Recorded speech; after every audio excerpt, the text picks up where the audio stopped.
पीले दांत वाली बहू। रंजना कभी ब्रश नहीं करती थी। उसे कितनी बार उसके माँ बाप ने डांटा, लेकिन उसका कोई असर उस पर होता ही नहीं था, जिस कारण से उसके दांत पीले पीले हो जाते हैं शादी के बाद। अरे बहू, वैसे तो तुझ में कोई कमी नहीं है, पर तेरे दांत इतने पीले कैसे हैं बेटा? कैसे है मतलब? कोई सर्जरी थोड़ी ना कराई है। वो तो क्या नाम है, ब्रश नहीं करती थी तो पीले हो गए। अब क्या करूं? आप कहें तो लाल करवा लूं या फिर काले? यार ये क्या है, क्यों माँ से लड़ रही हो? लड़ रही हूँ? अरे मैं लड़ रही हूँ या ये बोल रही है कि दांत पीले हैं, पीले। अरे तपस्या थोड़ी ना की है इन्हें पीले करने के लिए, बकायदा ब्रश नहीं किया है 20 साल तक, तब जाकर। छी, कैसी बात कर रही हो? ये उस वक्त तो पीले नहीं थे जब हम लोग तुम्हें देखने आए थे। अरे तब साफ करवा लिया होगा डेंटिस्ट के पास जाकर। अब देखो कैसे पीले पीले लग रहे हैं। रंजना सास की तरफ गुस्से से देखती है। फिर शुरू हो गई पीले पीले पीले। अरे पीले तो तभी थे जब मेरे हाथ का रसगुल्ला उड़ा उड़ा कर खा रही थी और बोल रही थी, लड़की नहीं गुणों का खजाना दे रहे भाई साहब आप। खैर अब वो लोग करते भी तो क्या करते, पीले दांत वाली बहू पल्ले पड़ी थी तो झेलना तो था ही। एक दिन कीर्तन में रंजना गाना गा रही थी। अरे कमला बहन, माँ का द्वार है, यहाँ तो सब शुद्ध होकर आते हैं, फिर अपनी बहू को ब्रश भी नहीं करवाती तुम। दूर से पीले पीले दांत भक्ति में बाधा उत्पन्न कर रहे हैं। अरे कोई 2 साल की बच्ची थोड़ी ना लेकर आई हूँ मैं बहू बनाकर। अच्छी खासी लड़की है, अरे कैसे करवाऊं ब्रश? ये तो उसे खुद करना चाहिए ना। अब माँ बाप तो इसके जैसे तैसे निपटा दिए, ये नहीं सोचा कि सास कैसे संभालेगी। सास बहू को लेकर घर आ जाती है, लेकिन सोच लेती है कि अब इसे लेकर कहीं नहीं जाएगी। अगले रोज बहू कहती है, अरे क्या हो गया, मंदिर नहीं जाना क्या? कीर्तन का वक्त हो रहा है। मेरी मधुर वाणी से कान्हा जी जागते हैं और सोते हैं। आप तो जानती है ना उनकी भक्ति में कितना मन लगता है मेरा। वो क्या है ना, तबीयत ठीक नहीं लग रही है मेरी, आराम करूंगी मैं। तबीयत ठीक नहीं लग रही? अभी तो मिथुन के गाने पर नाच रही थी आप, और अब बोल रही है कि तबीयत ठीक नहीं लग रही। अरे भक्ति में मन लगा लो सासू माँ, ऊपर जाना है, क्या मुंह दिखाओगी आप? हाँ, सास को बहू की बात पर गुस्सा आ जाता है। मैं क्या मुंह दिखाऊंगी, इसकी चिंता तो ना कर, समझी? अपने मुंह की चिंता कर, जो ये पीले पीले दांत लेकर हर जगह पहुंच जाती है। पता है लोग कितना मजाक बनाते हैं। ना जी ना, मैं नहीं जाना कहीं तेरे साथ।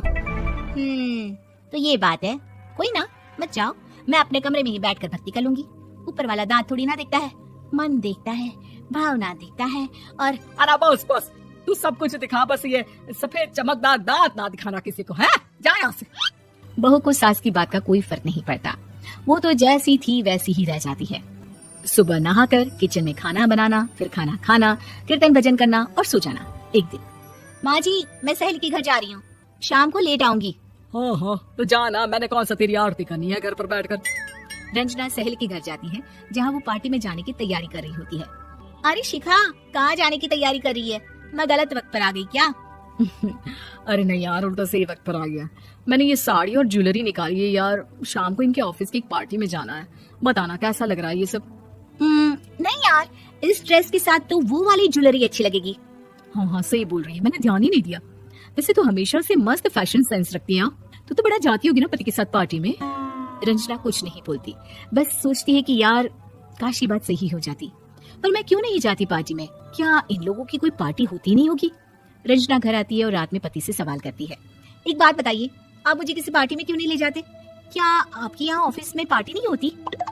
पति बेचारा क्या कहता कि दांत पीले हैं तुम्हारे इसलिए। अरे कोई पार्टी होती नहीं हम लोगों के ऑफिस में, तो कहाँ से लेकर जाऊं? और मार्केट, मॉल, कहीं वीकेंड घूमना, कहीं तो। अरे यार सारे हफ्ते में एक छुट्टी मिलती है, तो सोचता हूँ कि आराम ही कर लूं। क्यों? रंजना मन मार के रह जाती है। पहले कभी सास के साथ मंदिर जाया करती थी, लेकिन वो भी सास ने ले जाना बंद कर दिया। घर बैठी बैठी रंजना बोर हो जाती है। तभी उसे आइडिया आता है और वो मायके जाने का सोचती है।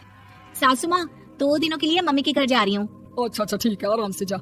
और हाँ, माँ से कुछ अच्छी आदत सीख कर आना कि कैसे शरीर के हर भाग की तरह दांतों की सफाई भी जरूरी होती है, समझी?